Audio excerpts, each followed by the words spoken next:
할렐루야. 오늘도 하나님을 사랑하고 경외하며 기쁨으로 예배하는 우리 모든 성도들에게 하나님의 크신 은혜와 평강이 함께 하시기를 축원합니다. 여러분, 지난 한 주간 잘 지내셨습니까? 여전히 낮에는 폭염이 있지만 아침 저녁으로 서늘한 바람이 불어서 참 좋은 계절이 되었습니다. 추석도 성큼 다가옵니다.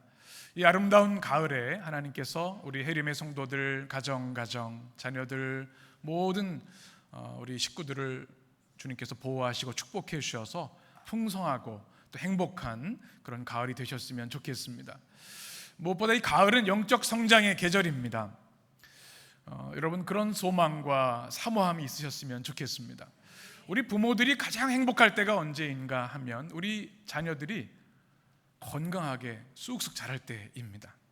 그것만큼 기쁨을 주는 것이 없지요. 그런데 아이가 자라지 않는다고 한다면 부모의 마음은 참 안타까울 것입니다. 하나님의 마음도 동일하시죠. 우리 하나님은 여러분이 하나님의 존귀한 자녀로 거룩한 백성으로 날마다 성장하기를 원하십니다. 그러기 위해서는 어떻게 해야 되죠? 하나님의 사랑을 많이 공급받아야 합니다. 하나님 앞에 머무는 시간이 있어야 합니다. 이 가을은 기도의 계절이죠. 말씀과 기도와 예배 시간들을 여러분 많이 확보하셨으면 좋겠습니다. 하나님 앞에서, 그리스도 안에서 성령님의 도우심을 더불어 깊이 기도하고 또 하나님의 말씀으로 충만해지는 아름다운 가을이 되셨으면 좋겠습니다. 하나님이 여러분을 향해 가신 단 한 가지 소원이 있습니다. 어떤 소원이 있을까요?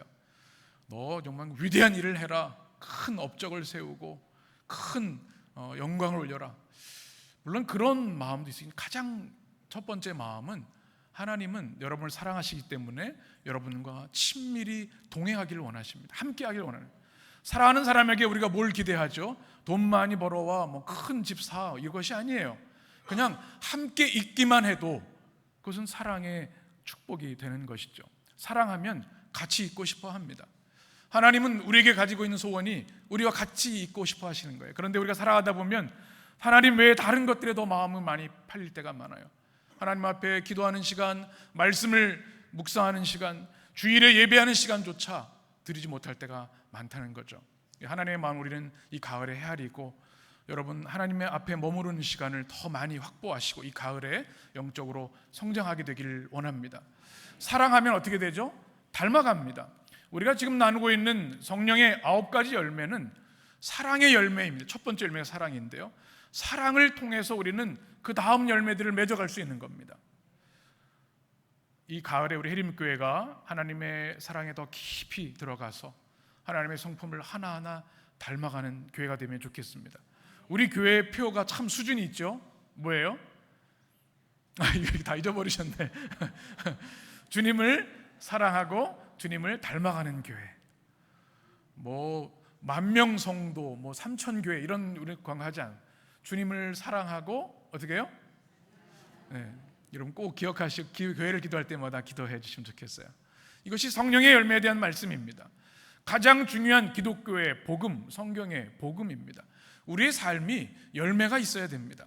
성령과 친밀히 동행한다면 우리가 육체의 15가지를 따르는 것이 아니라 성령의 인도하심을 따라 살아간다면 성령께서 우리 삶에 열매를 맺게 하십니다. 그 열매를 많이 맺어야 하겠습니다. 우리가 지난주까지 4가지 열매를 같이 나눴죠. 뭐 나눴습니까? 사랑, 희락, 화평, 오래 참음, 인내, 이 4가지. 여러분 은혜 많이 받으셨죠? 네. 그리고 또 열매 맺고 계시죠? 네, 조금 작아지셨어요. 아멘이 좀 작아지셨어요. 은혜 받을 뿐만 아니라 이 4가지 열매를 우리 삶 속에서 계속 훈련해야 됩니다. 열매 맺어야 됩니다. 오늘은 5번째 말씀인데요, 우리 갈라디아서 5장 22절 다시 한번 읽겠습니다. 오직 성령의 열매는 사랑과 희락과 화평과 오래 참음과 자비와 양선과 충성과. 아멘. 오늘은 무슨 열매입니까? 자비. 여러분, 자비하면 뭐가 가장 먼저 떠오르시는지 모르겠어요. 한국 문화에 사는 모든 사람들은 자비하면 불교 용어구나 라고 생각하시는 분들이 많이 있을 겁니다. 물론 불교에서도 이 자비라는 용어를 많이 쓰지만 이 자비는 성경의 핵심 키워드이면서 매우 중요한 신앙적 용어입니다. 그래서 자비라는 말을 여러분 꺼리낌 없이 마음껏 사용하셔도 됩니다. 우리가 기도할 때 자비로우신 하나님 이렇게 우리가 기도하죠. 좋은 기도입니다. 하나님 우리에게 긍휼과 자비로 함께하여 주옵소서. 이 기도는 우리 그리스도인들이 모두 드려야 하는 참 중요한 기도입니다. 자비하면 무엇을 사람들이 떠올릴까 생각하고 구글링을 한번 해봤습니다. 그랬더니 자비하니까 잘 안 나오고요. 자비로운 이런 단어를 썼더니 영어로는 merciful이라고 말을 하죠. 이런 단어, 이런 그림들이 나와서 한번 보여주실까요? 자비로운 어떤 그림입니까? 뭐 어려운 사람, 뭔가 힘겨운 사람 손잡아주고 또 어려울 때 안아주는 이런 이미지들이 많이 있었습니다. 또 우리는 구세군의 자선남비가 떠오르기도 하고요. 우리가 찬양한 오 나의 자비로운 주여, 오 나의 자비로운 주여, 이 찬양도 있지 않습니까?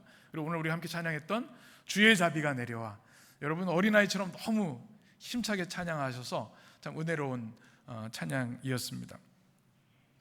우리가 교회에서 신앙생활하면서 자비라는 말을 많이 사용하는데 일반적인 사전적 의미는 이렇게 되어 있습니다. 크게 사랑하고 가엾게 여김. 이 사랑 자자인데요, 비자는 슬플 비자입니다. 참 이율배반적이죠.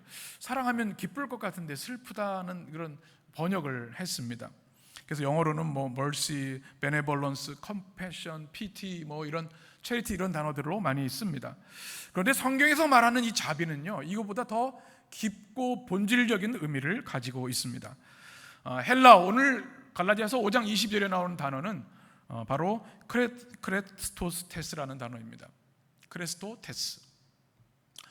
이것은 친절한 성품, 또 봉사하는 마음 이런 뜻을 가지고 있고, 또 인자하고 다정한 태도, 친절한 행위 이런 뜻을 가지고 있습니다. 또 성경에서 보면 하나님에 대한 말씀이죠. 죄인들을 구원하시기 위해서 하나님이 베푸시는 무한한 친절, 이것을 자비라고 할 수 있겠습니다. 크레스토테스라는 단어입니다. 그런데 이 한글 성경 번역을 보면 이 단어를 자비라고 많이 번역을 했고, 새 번역은 친절로 번역을 했습니다.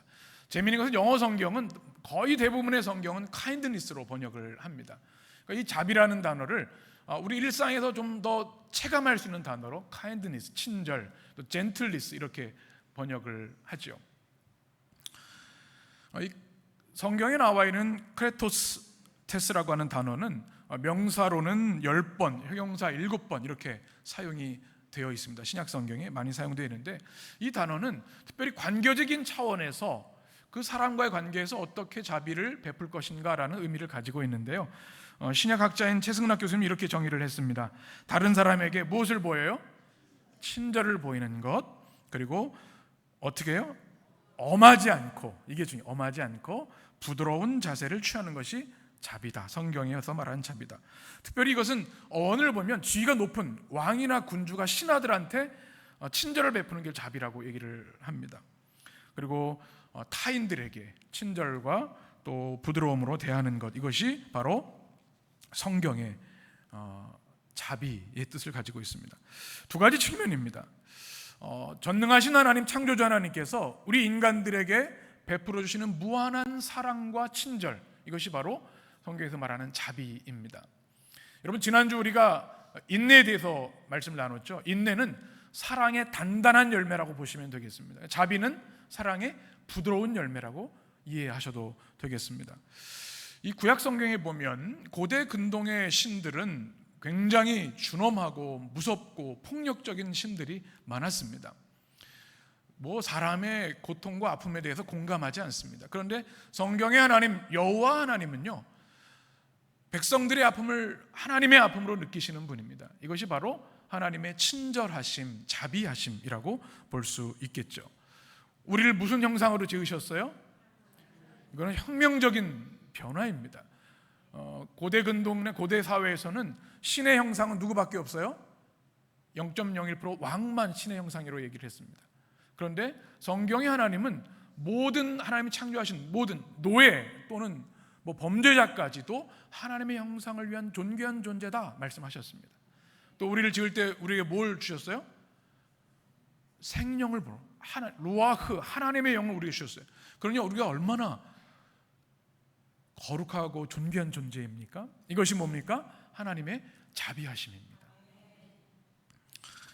이 우리에게 그뿐만 아니라 하나님의 말씀을 주셔서 우리가 말씀을 가지고 있다고 하는 것은 엄청난 은혜입니다. 사람이 하나님의 말씀을 읽고 듣고 묵상하고 그 말씀대로 살 수 있다고 하는 것은 엄청난 축복. 이것도 하나님의 자비입니다. 이스라엘 백성에게 말씀을 주셨는데 그들이 어떻게 했습니까? 불순종했습니다. 하나님의 심판을 받았습니다. 그럼에도 불구하고 하나님은 오래 참고 기다려 주시고 또 회개할 수 있는 기회를 주셨어요. 이스라엘은 구약 말라기에서 실패한 민족이 됐습니다. 이제 새 이스라엘 신약에서 교회 공동체를 세워 주신 거죠. 이 모든 과정에서 하나님은 끊임없이 인내하시고 용서하시고 받아주시는 자비하심으로 우리를 지켜주셨죠. 하나님의 자비하심이 없었다면 오늘의 인류는 존재할 수 없을 것입니다. 누가복음 6장에서 주님이 이렇게 말씀하십니다. 그런데 이 자비는 하나님의 자비를 우리에게 주신 이유가 있습니다. 우리 같이 읽겠습니다. 너희 아버지의 자비로우심 같이. 아멘. 하나님은 자비하신 하나님이다. 그러니 하나님의 자녀는 우리도 어떻게 해요? 자비로운 자, 자비로운 사람이 되어야 한다. 오늘 우리가 읽은 본문의 말씀입니다. 네, 여러분 한번 정직하게 여러분 한번 생각해 보세요. 여러분 자비로운 사람이십니까? 아니면 부드럽고 친절한 사람이십니까? 이런 분은 계실 거예요. 목사님, 저만큼만 친절하라고 하십시오. 저만큼 자비 베푸는 사람이 없습니다. 떠오르는 사람들이 있죠. 말을 잘하는 분들이 계세요. 근데 깊이 생각을 해보면 우리 어떨 때는 자비해요. 친절 베풀기도 해요. 그런데 어떨 때는 무자비할 때가 있어요. 나에게 이런 면이 있었나? 저 사람이, 저 인간이 저렇게 무자비한가? 생각할 정도로 우리의 친절과 인내에는 바닥이 있고 한계가 있다는 겁니다. 이런 라디오 듣다가 제가 간증을 하나 들었는데 어떤 그 젊은 엄마가 수요 예배 가는데 자비에 대한 말씀을 듣고 친절에 대한 말씀, 은혜를 참 많이 받아. 그래서 오늘 결심한 것, 내가 오늘 우리 가족들한테 자비를 베풀리라. 그래서 막 청소하고 요리하고 막 했습니다. 근데 아이들이 학교 갔다 왔어요. 얼마나 말씀의 은혜가 충만하니까 자비롭게 대해야지. 근데 아이들이 인사했는데 인사를 잘 안 받아요. 그리고 문을 열고 들어가서 문을 꽉 닫고 있는 거예요. 마음이 상해서 그래도 말씀으로 친절, 자비 또 참습니다. 그리고 이제 맛있는 요리를 해서 애들아 밥 먹어라 했더니 밥 안 먹어, 나 배고프지 않아, 친구들이랑 떡볶이 먹고 왔어, 그런 거예요. 화가 또 치밀어 오르는 거죠. 내가 이렇게 정성껏 준비했는데 또 말씀을 기억하면 친절, 자비. 그런데 그 사이에 시어머니가 전화를 하셨어. 명절인데 언제 오냐? 물론 이제 그 마음, 사랑의 마음을 아는데 또 약간 좀 스트레스가 됐어요. 이제 저녁 시간이 돼서 남편이 와서 저녁을 먹어야 되는데 얼마나 정성을 닮은 요리예요. 전화해서는 오늘 야근이 있어서 회사에서 먹고 들어가니까 그렇게 알아요.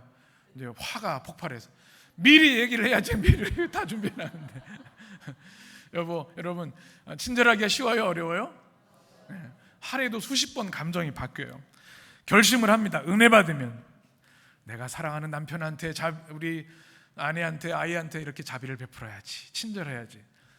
그런데 우리 그 바닥이 금방 드러나서 그렇지 못할 때가 너무나 많은 거죠. 그래서 사랑은, 이 자비는요, 인내와 연결되어 있습니다. 지난주에 나눈 말씀, 오래 참음, 그것이 있어야 우리는 자비의 삶을 살 수 있는 거죠. 우리 힘으로 어쩌면 불가능할지도 몰라요. 우리가 베푸는 자비, 친절도 사회적 체면 때문에 이 정도는 해야지 하는 우리 자의식 때문일지도 모릅니다. 우린 본질적으로 남에게 자비를 베풀 수 있는 사람이, 그런 능력이 없는 존재일 수도 있습니다. 그래서 우리는 하나님의 자비를 구해야 하고 그 자비를 공급받아야 하는 거죠. 그래서 우리가 자비의 열매를 맺으려면 3단계가 있어야 됩니다. 먼저 자비의 원천이신 하나님의 자비가 무엇인지 알아야 합니다. 그 다음에 그 자비를 간구하고 그 자비를 우리가 공급받아야 합니다. 그래야 자비를 실천할 수 있어요. 여러분, 배고프면요 친절할 수가 없어요. 근데 밥 한 그릇 먹여놓으면 사람이 부드러워져요. 그렇죠? 우리가 먼저 자비를 받아야 우리 삶 속에서 친절을 베풀 수가 있는 거죠. 성경에 보면 하나님의 자비하심에 대한 단어들이 많이 있는데요, 우리가 잘 알고 있는, 한번 따라해 볼까요? 라함, 히브리어로 되어 있습니다. 이것은 긍휼, 자비, 슬픔, 애통이라는 단어인데 이것은 원래 어머니의 자궁을 말합니다. 생명을 담지하는 사랑의 원천을 말합니다. 그리고 엄마들이요, 아이가 울고 아프면요 어떻게 해요? 가슴이 아픕니다. 이 자비라는 한자가 그런 것 같아요. 사랑하는데 아파요, 슬퍼요. 그래서 그 존재를 위해서 모든 걸 다 줄 수 있을 것, 그런 마음이 드는 게 라함입니다. 하나님의 사랑이 우리의 고통, 우리의 죄악, 우리가 받을 수밖에 없는 심판 때문에 하나님은 아파하셔서 우리를 긍휼과 자비로 품어주시는 것이 라함입니다. 그리고 가장 대표적인 중요한 단어가 우리 잘 알고 있는, 한번 따라해 보실까요? 헤세드. 헤세드, 그렇죠? 헤세드가 무슨 뜻입니까? 끊을 수 없는 하나님의 사랑, 결코 포기하지 않으시는 무한하신 사랑을 헤세드라고 이야기를 합니다. 시편 23편에 보면 우리가 잘 알고 있는 여호와는 나의 목자시니 내게 무엇이 없어요? 부족함이 없으리로다. 그가 나를 푸른 풀밭에 누이시며 쉴 만한 물가로 인도하시는도다. 우리 6절 같이 읽겠습니다. 내 평생의 선하심과 인자하심이 영원히 살리로다. 아멘. 주의 인자하심이 말 때 이게 헤세드라는 단어입니다. 다윗의 고백인데, 다윗은 목자였지 않습니까? 하나님이 목자시라는 말씀입니다. 양이 어디가 아픈지, 지금 무엇이 부족한지, 무슨 문제가 있는지를 섬세하게 살피고 필요한 것을 공급해 주시는 게 뭐예요? 헤세드입니다. 그 다윗은 그렇게 하나님을 고백하고 있는 거죠. 시편 136편에 보면 이 말씀이 나와 있습니다. 우리 교독하겠습니다. 여호와께 감사하라. 그는 선하시며 그 인자하심이 영원하미로다. 주들 중에 뛰어난 주께 감사하라. 그 인자하심이 영원하미로다.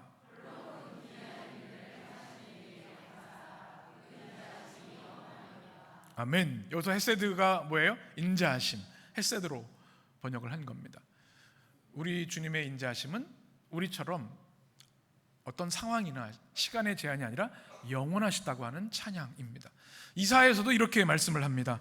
내가 여호와께 우리에게 베푸신 모든 무엇이요? 자비와 그의 찬송을 말하며 그의 사랑을 따라 그의 많은 자비를 따라. 하나님의 가장 대표적인 성격, 바로 자비하심임을 말합니다. 크리스토퍼 라이트 교수는 자비를 이렇게 설명을 합니다. 헤세드는 그저 자비로 번역되는 경우가 많습니다. 다른 누군가를 위해서 무언가를 행동으로 사려 깊은 사랑을 보여주는 무언가를 행한다는 적극적인 의미를 담고 있기 때문입니다. 하나님이 자비롭게 헤세드를 행하실 때 이는 하나님이 우리의 필요에 세심한 주의를 기울이시고 너그럽고 자비로운 사랑으로 행동하시며 우리의 눈 복과 유익을 위해 모든 것이 후히 공급하심으로써 하나님의 언약적 약속을 신실하게 지키시는 것을 뜻합니다.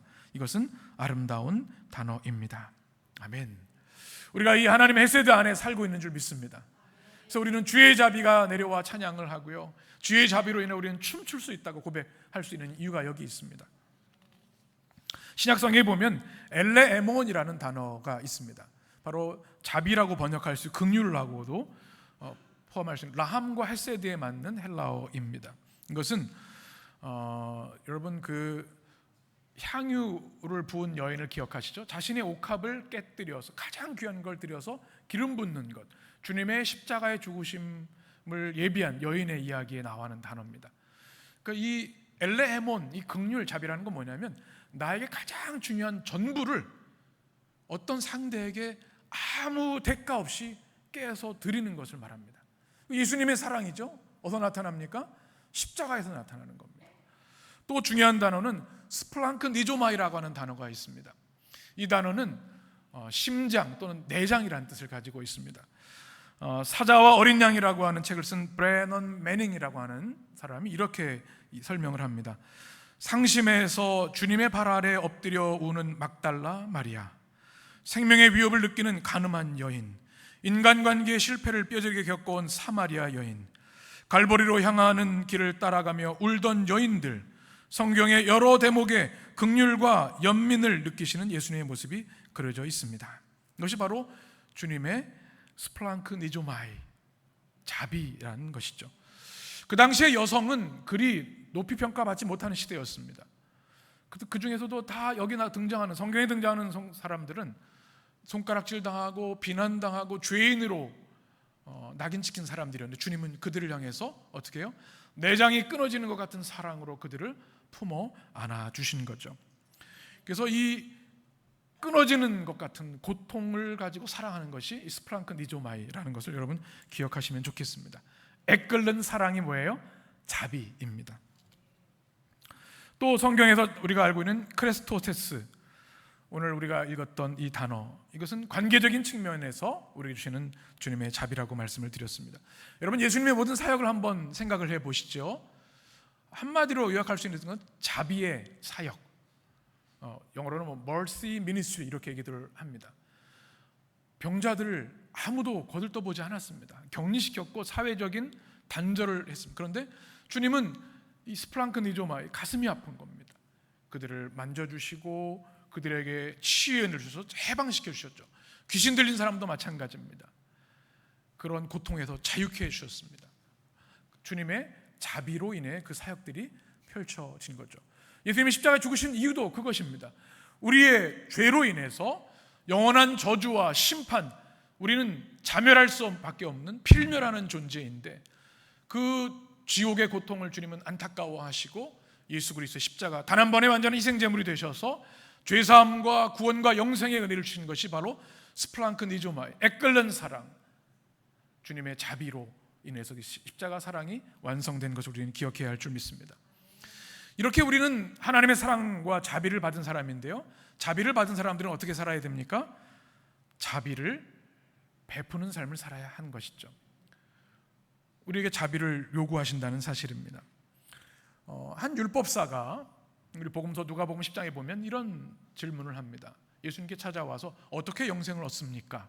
하나님의 말씀이 뭐라고 했느냐 물으니까 하나님을 사랑하고 이웃을 사랑하고 말씀했습니다. 율법에 대한 말씀을 합니다. 그러면 이 율법사가 뭐라고 얘기합니까? 그러면 누가 나의 이웃입니까? 그때 해준 비유가 뭐예요? 선한 사마리아인의 비유입니다. 강도 만난 자가 거반 죽게 되었습니다. 그럼 그냥 두었다는 죽는 거예요. 그런데 누가 지나갑니까? 제사장이 지나가는데요, 그냥 지나쳐 버립니다. 누가 또 지나가요? 레위인이 지나가는데 보고도 그냥 지나가는 거예요. 그 당시에 가장 존경받던 사람들이 제사장과 레위인이었습니다. 그런데 그들은 그냥 지나갔죠. 한 사람이 등장합니다. 누구예요? 사마리아인. 그 당시에 상종할 수 없는 비천한 사람으로 낙인 찍혔던 그 사람은 그를 보고서 가슴 아파하고 상처를 치료해주고 또 나귀에 태워서 여관에 가서 치료해주고 또 치료 비용까지 대주는 것, 이 얘기를 하십니다. 그리고 주님께서 뭐라고 말씀하세요? 누가 이웃이냐? 그러니까 뭐라고 얘기합니까? 자비를 베푸는 자이니이다. 그리고 하시는 말씀이 있죠. 누가복음 10장 36절 37절 두 절만 읽겠습니다. 내 생각에는 36절, 이 세상 사람 중에 누가 강도 만난 자의 이웃이 되겠느냐? 예수께서 이르시되 가서 너도 이와 같이 하라 하시니라. 아멘. 주님이 하신 말씀이 뭐예요? 너도 가서 이와 같이 하라. 선한 사마리아처럼 영생의 문제, 구원의 문제, 하나님 사랑과 이웃 사랑의 문제 해답에 대해서 자비로운 자가 되라고 말씀하신 겁니다. 오늘 우리가 읽었던 누가복음 6장에서도 이렇게 말씀하십니다. 같이 읽겠습니다. 너희 아버지의 자비로우심 같이 너희도 자비로운 자가 되라. 비판하지 말라. 그리하면 너희가 비판을 받지 않을 것이요, 정죄하지 말라. 그리하면 너희가 정죄를 받지 않을 것이요, 용서하라. 그리하면 너희가 용서를 받을 것이요, 주라. 그리하면 너희에게 줄 것이니 곧 후이되어 누르고 흔들어 넘치도록 하여 너희에게 안겨주리라. 너희가 헤아리는 그 헤아림으로 너희는 헤아림을 도로 받을 것이니라. 아멘. 이 말씀을 읽는데 부메랑이 떠올라서 돌아온다는 겁니다. 너희 아버지 하나님이 자비로우신 것처럼 너희도 자비로운 자가, 비난하지 말라. 어떻게 해요? 나한테 돌아온다는 겁니다. 그 대신 자비를 베풀면 그것이 자기에게 돌아온다고 하는 자비의 경제학을 주님은 말씀하십니다. 사도 바울도 골로새서 3장에서 이렇게 말씀합니다. 그러므로 너희는 하나님이 택하시고 거룩하사 사랑받는 자처럼 긍휼과 무엇이요? 자비와 겸손과 온유와 오래 참음에 옷 입고. 우리가 매일 입어야 할 옷이 있습니다. 긍휼과 자비의 옷을 입게 되시길 바랍니다. 에베소 4장에서는 32절에 이렇게 말합니다. 같이 서로 친절하게 하며 불쌍히 여기며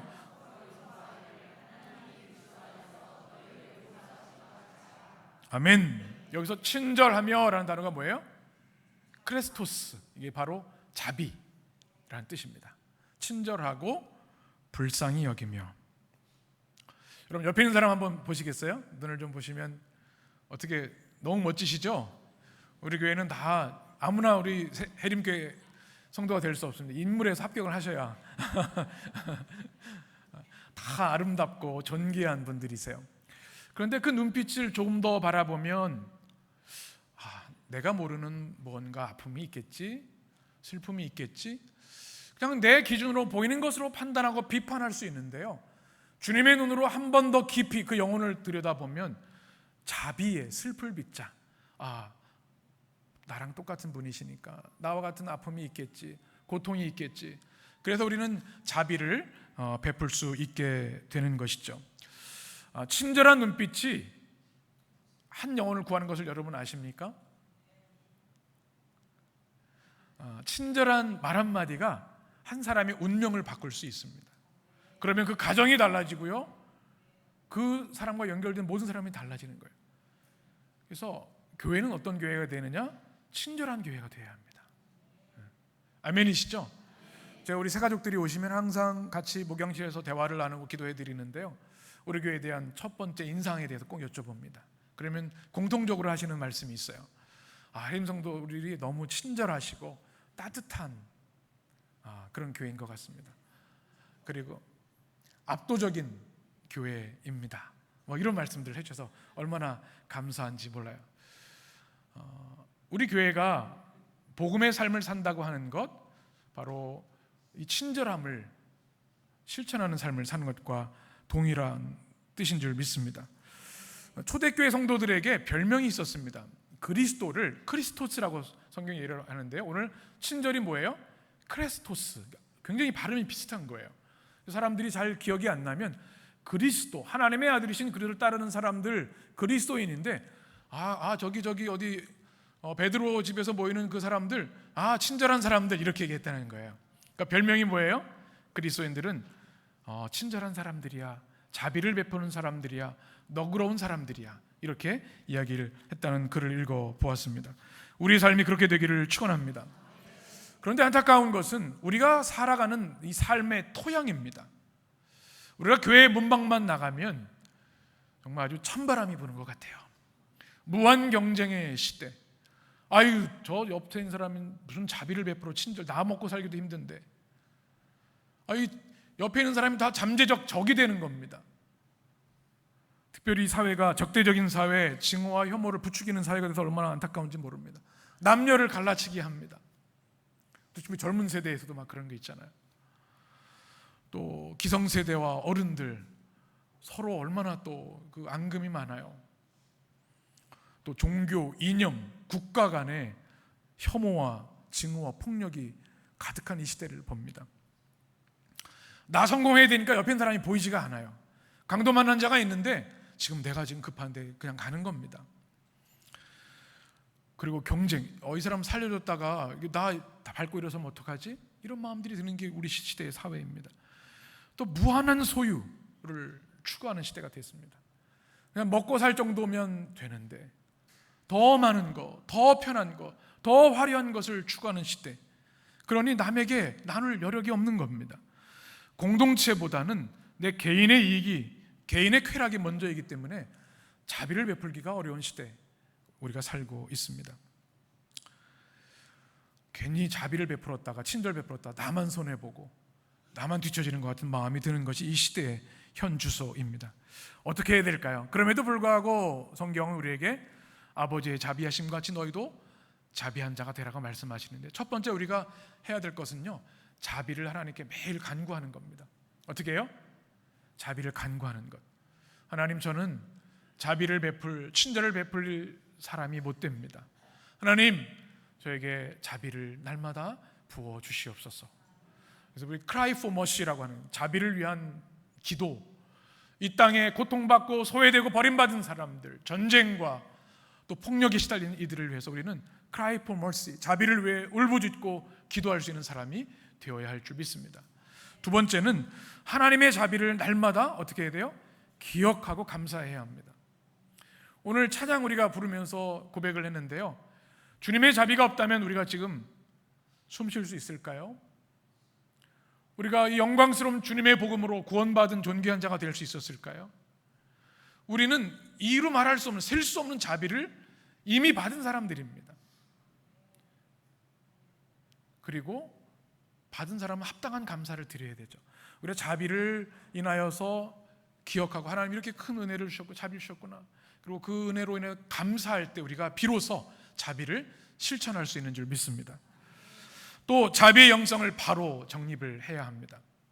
자비가 값싼 동정이 되거나 그래서는 안 된다는 거죠. 진정한 자비를 우리가 바로 알아야 합니다.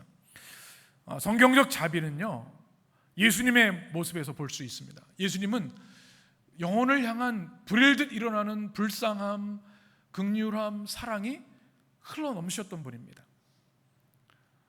그런데 이 땅의 자비도 보면요, 생색내기가 얼마나 많은지 몰라요. 또 자기 과시가 얼마나 많은지 몰라요. 제가 지난주에 읽은 굉장히 재밌는 책이 있어서 소개해드립니다.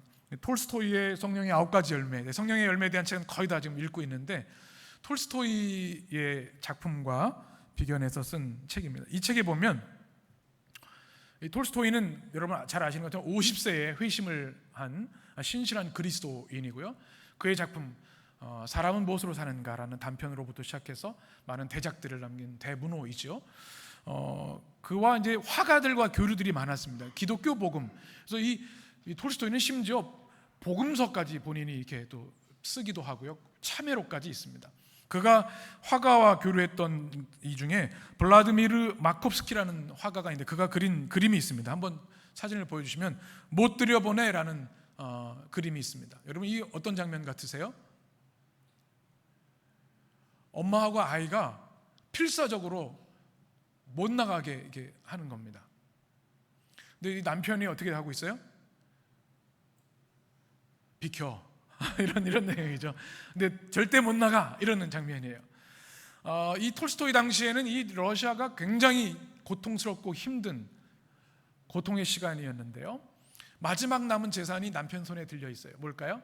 외투입니다. 그 당시 외투는 집에서 가장 비싼 것, 가장 소중한 겁니다. 이걸 팔려 나가는 거예요. 왜 나갔을까요? 아마 상상력을 발휘해보면 보드카를 사러 나갔을 것이다 얘기를 합니다. 그러니까 이 사회가 너무나 힘드니까, 고통스러우니까 술이 아니고는 견딜 수 없는 거예요. 대부분 사람들은 남편을 비난합니다. 야, 우리 처자식이 지금 먹을 것도 없는데 이 가장 비싼 보배를 파는다고 그걸 술 먹으려고 그래? 그런데 이 화가와 톨스토이는 어떤 얘기를 하냐면, 더 깊은 통찰을 가지고 사회의 이면을 봐야 된다는 얘기입니다. 이 남편을 비난할 것이 아니라 이렇게 된 사회 전반적인 구조와 시스템을 보아야 하고, 사회 변혁에도 그리스도인들이 참여해야 된다고 하는 의미를 담고 있는 겁니다. 그 다음에 또 한 가지 그림이 있습니다.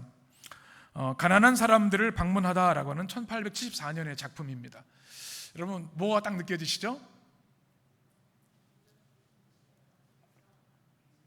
아주 부자 부부가 아주 고상한 몸으로 비싼 옷을 입고 모피인 것 같아요.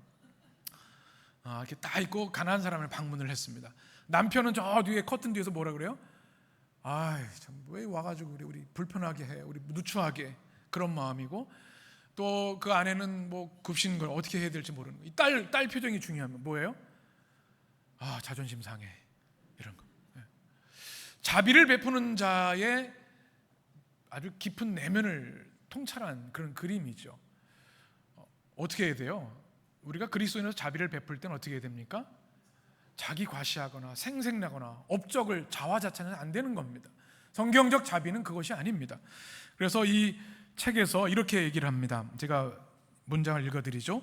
자비를 실천하기 위해 방문한 부부는 가난한 가족의 마음을 헤아리기보다는 과시하려는 목적이 더 큰 것 같습니다. 진정한 자비는 누군가의 빈곤을 돕는 행위를 과시하는 것이 아닐 겁니다. 어쩌면 우리가 감당하는 구제활동이나 단기 선교를 이렇게 진행하고 있는 것은 아닐지요. 자비란 무엇일까요? 이것에 대해서 크리스토퍼 라이트 교수는 이렇게 얘기를 합니다. 자비의 본질은 어떤 특정한 상황에서 자신보다 다른 사람들을 더 어떻게 하는 거예요? 배려하는 것입니다. 돈을 주거나 먹을 것 주는 것 이전에 마음의 배려가 우선입니다. 자비롭다는 것은 다른 이들을 돕고 그들을 격려하고 위로하고 그들에게 도움이나 유익이 되는 무언가를 행하는 것을 뜻합니다. 다른 누군가에게 자비를 베풀기 위해 나는 그 사람의 입장이 되어야 하며 그 사람이 나를 위해 무엇을 하기를 바랄 것인지를 생각해 보아야 합니다. 그 사람의 마음을 헤아리는 것이 자비의 본질이고 시작이라는 것입니다. 이것을 우리는 그리스도인들이 잘 기억해야 합니다. 자비의 영성을 바로 정립하는 것. 또 네 번째는요, 자비의 모델을 삼고서 자꾸 모방하는 것이 필요합니다. 여러분, 자비하면 떠오르는 인물들이 있으십니까?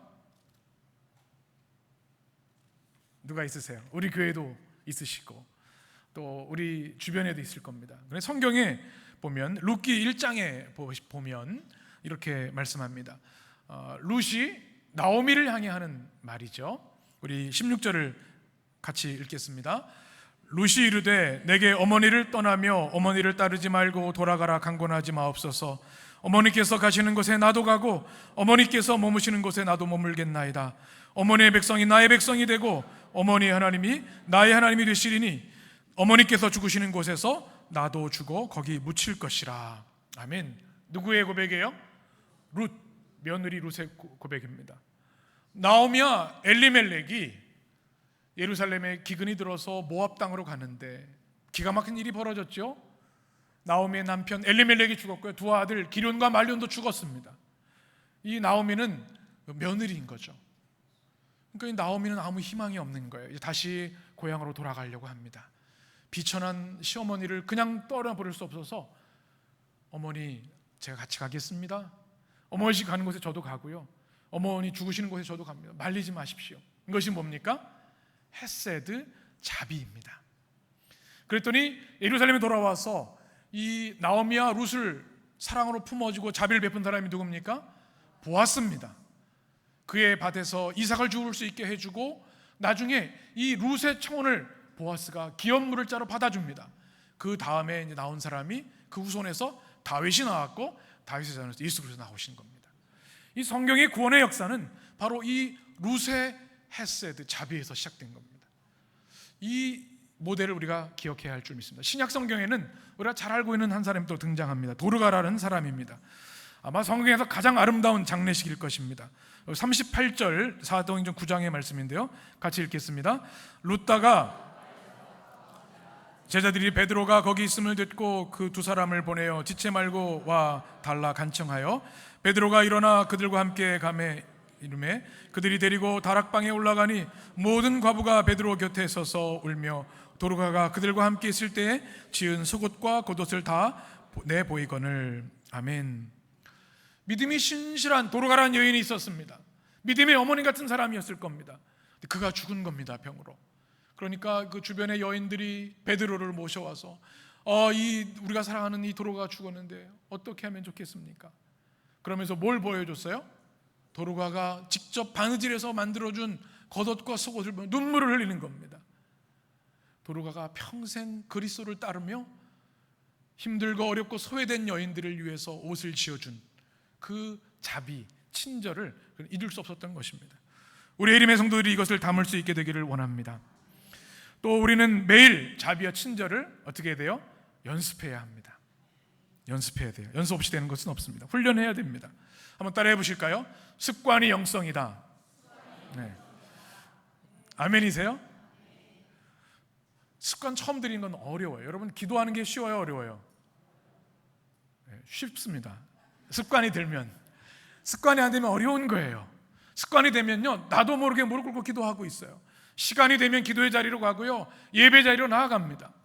근데 몸에 안 배면 어려운 거예요. 자비도 마찬가지입니다. 자비도 몸에 배야 돼요. 제가 지난 금요일 예배 이렇게 오면서 걸어오는데 재미있는 노 부부를 보았습니다. 한 80 정도 되시는 분인데 앞에 아내가 가시고 남편이 뒤에 따라오세요. 근데 남편이 육개장 사발면 이렇게 막 들고 또 화장지 들고 막 따라가면서 아내를 향해서 이렇게 얘기를 하는 겁니다. 내가 이래서 같이 안 나간다니까. 그러는 거예요.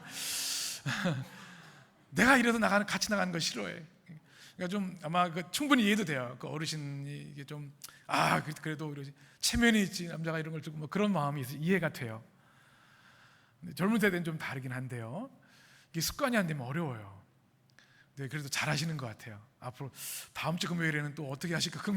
지나가다 또 뵀으면 좋겠다 생각이 들어요. 그분을 위해 기도했어요. 습관이 되면요, 친절이 조금도 어렵지 않습니다. 스페인, 이탈리아, 나폴리가 이탈리아죠? 나폴리에 가면 아주 좋은 재미있는 카페가 하나 있답니다. 거기는 그 주민들이 아주 뜻밖의 좋은 일이 생기거나 돈을 좀 벌게 되면 커피 값을 한 사람 것만 내지 않고 두 사람 또는 세 사람 걸 낸답니다. 다음 오는 사람에게 그냥 전해주세요 이러는 거예요. 누구라고 밝힐 것도 없어요. 누가 왔다가 앞 사람이 계산해줬어요. 그러면은 그 사람 얼마나 기분이 좋겠어요. 이런 게 친절과 또 자비의 실천이겠죠. 우리 해림의 성도들의 삶에 이런 것들이 습관이 되면 좋겠어요. 목소리도 한번 거울 보고 연습을 하셔야 돼요. 내가 태생이 친절을 못해서 말이 안 바뀌어. 이게 표정이 웃지 않으면 범죄자처럼 사람들이 다 보고 폭력을 행사할 것처럼 위압감을 느껴. 그런데 연습하면 돼요. 연습하면 거울 보고 연습하시고 말하는 거. 우리가 그리스도인이니까 그냥 내 멋대로 살면 괜찮은데 내가 그리스도의 사람이고 나를 통해 그리스도가 드러나기 때문에 연습하고 훈련해야 되는 거예요. 운동선수 하는 것처럼 여러분의 삶에 친절과 자비가 습관 또 영성이 되시기를 주의 이름으로 축원합니다.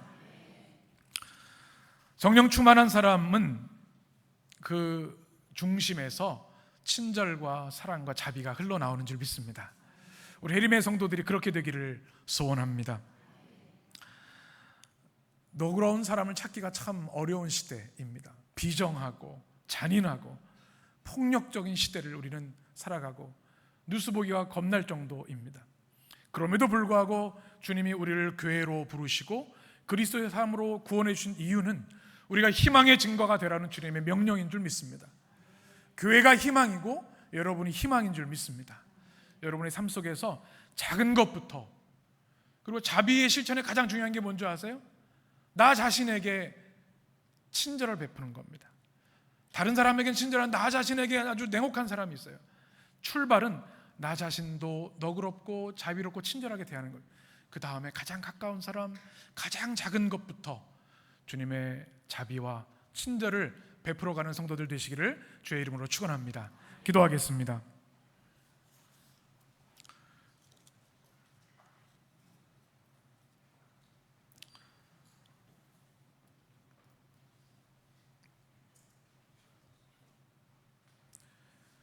너희 아버지의 자비로우심 같이 너희도 자비로운 자가 되라.